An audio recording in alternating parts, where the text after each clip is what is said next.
detstve nás krmili obrovskou naivitou.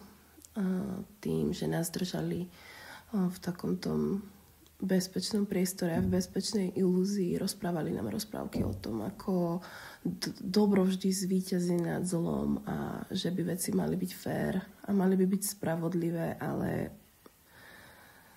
to má za následok obrovské množstvo ľudí, ktoré nič nerobia len preto, že zabíjajú svoj čas a svoju energiu plakaním nad tým, že to, čo sa im stalo, nie je fér.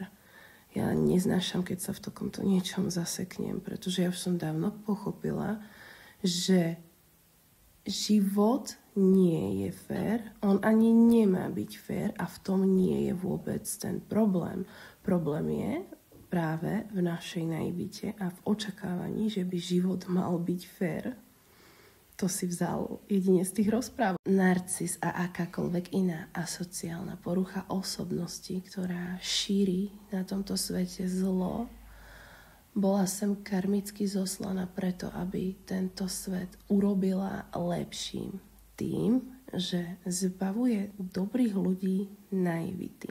Pretože dobrý človek má obrovský sklon k naivite, k prílišnému súcitu s niečím, čím by súcit nemal mať. A presne s týmto prílišným prehnaným súcitom voči ľuďom, ktorým by sme nemali cítiť nejaký súcit, tak presne týmto častokrát trpia práve obete narcizmu. Ak si zlomený, tak buď vďačný a raduj sa.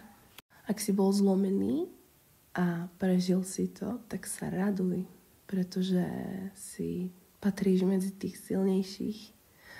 Je to príroda. V prírode, keď budeš krývať, tak ťa roztrhajú vlci.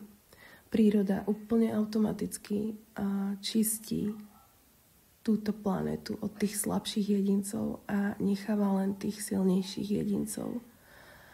Je to evolúcia. A na tejto psychologickej úrovni to platí úplne rovnako. My, či sa nám to páči, alebo nepáči, a väčšinou sa nám to ani nepáči a ani sa nám to nemá páčiť, rastieme skrze bolesť, skrze diskomfort. Rovnako ako keď ideš do posilovne a posiluješ svoje svaly, tak vďaka narcisovi posiluješ svoju vnútornú odolnosť a schopnosť nastaviť si svoje hranice. A to neznamená len posielať niekoho do prdele.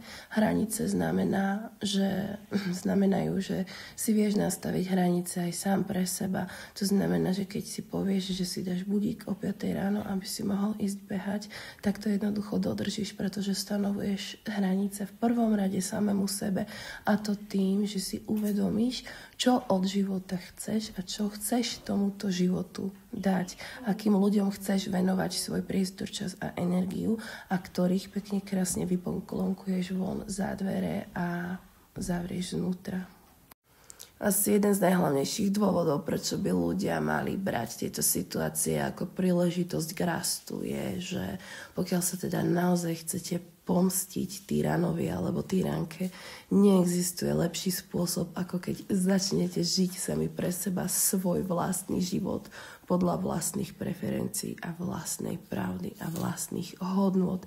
Stanete sa hlavnou postavou vo svojom filme, postavíte si okolo seba hranice, cez ktoré sa určite nedá prejsť. Veľmi pevné a silné hranice, kde toho človeka nepustíte ani do domu, ani do dvora, obrazne povedané. Vy toho človeka hodíte až za plot a nikdy tam už k vám nepríde. Skrátka ho odignorujete.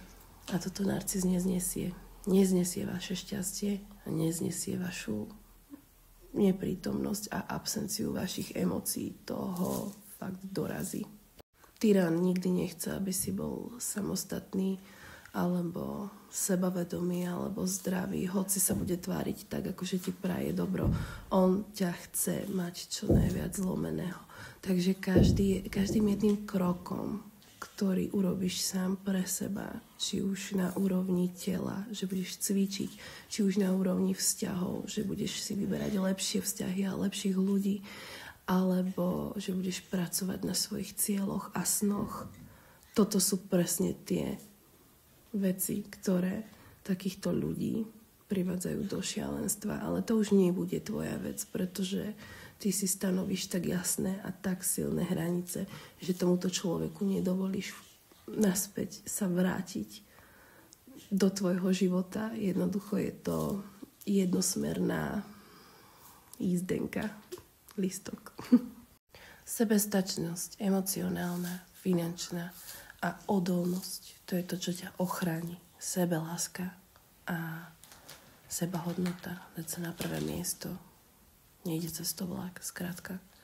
A zaplatať hlavne všetky diery a všetky také tie skulinky, cez ktoré ťa mohol kedy niekto ovládať. To znamená, že keď nemáš v poriadku financie a niekto ťa ovláda skrze financie, tak pracuj na svojej finančnej nezávislosti. Pokiaľ ťa niekto ovláda cez city a máš nedostatok lásky proste a lípneš na niekom toxickom len pretože si myslíš, že ti dáva lásku, ale on tebou vlastne len manipuluje a kontroluje ťa, tak zapracuj na sebe láske a sebahodnote alebo láske k životu. Boha, pracuj, športuj, tancuj, hlavne žij.